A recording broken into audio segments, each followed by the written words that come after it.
नमस्ते। आज की इस बेहद दिलचस्प चर्चा में स्वागत है।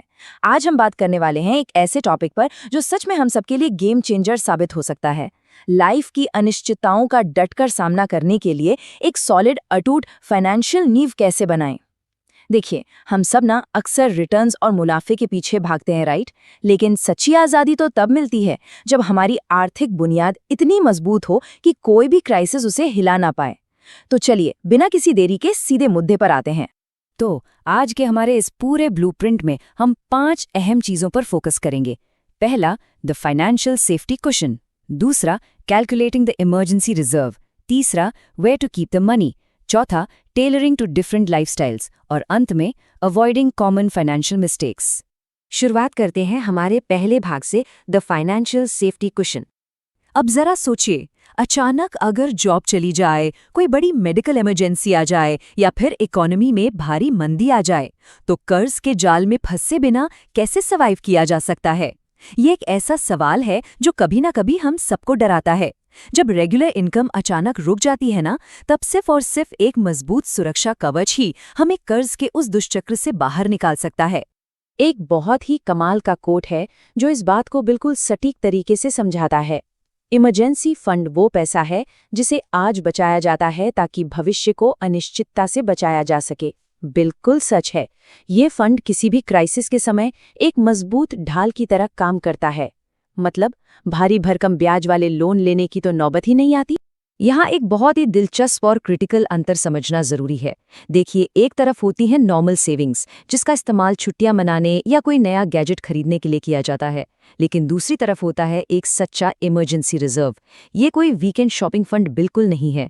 इसे आम बचत से एकदम अलग, पूरी तरह से प्रोटेक्टेड रखा जाता है। और सच बताएं, इसे छुआ तभी जाता है जब सच में कोई बहुत बड़ा संकट सामने खड़ा हो।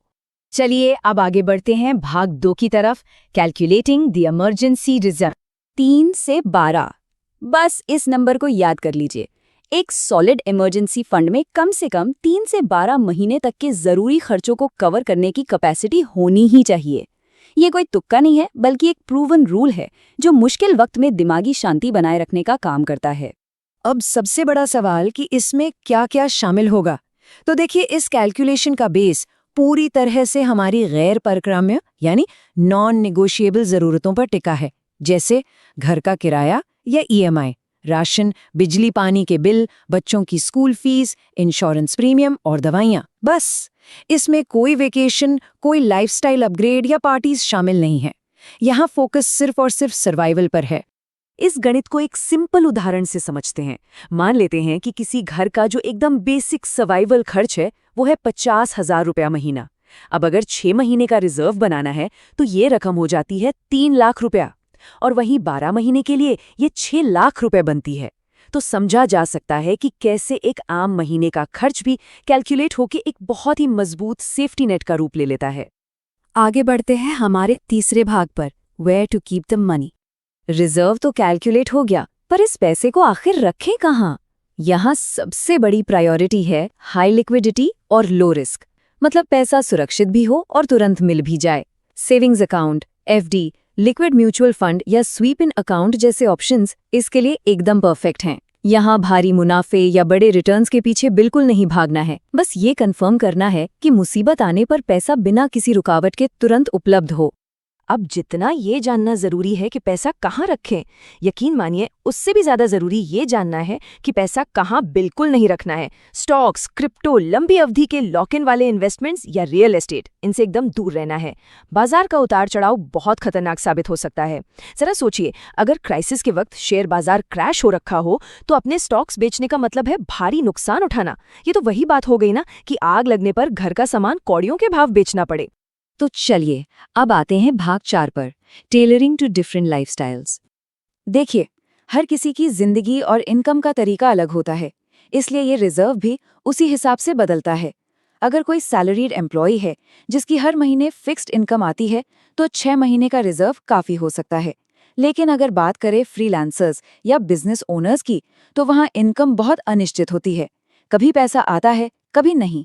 इसीलिए उन्हें पूरे 12 महीने के एक ज्यादा मोटे कुशन की जरूरत होती है, ताकि अगर कोई बड़ा क्लाइंट चला भी जाए तो भी लाइफ बिना किसी टेंशन के चलती रहे।